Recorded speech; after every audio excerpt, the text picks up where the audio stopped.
schedule, as you said, obviously that you can't determine that in the Big Ten.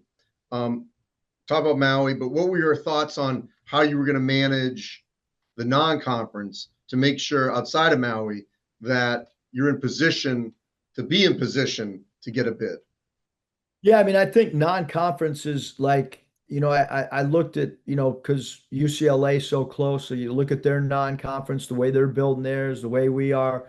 Having talked to, Coach Mick about like, because they traveled a lot non-conference last year.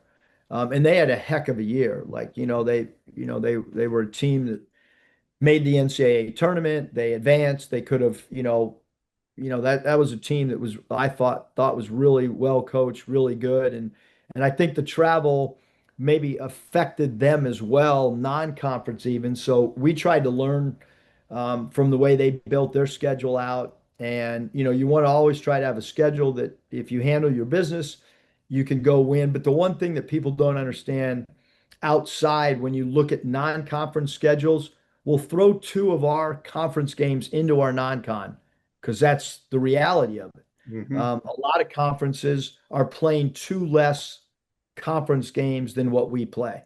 So I don't think it's fair to look at Big Ten teams' non-conference schedule. You got to look at the totality because we're playing two more conference games in the SEC.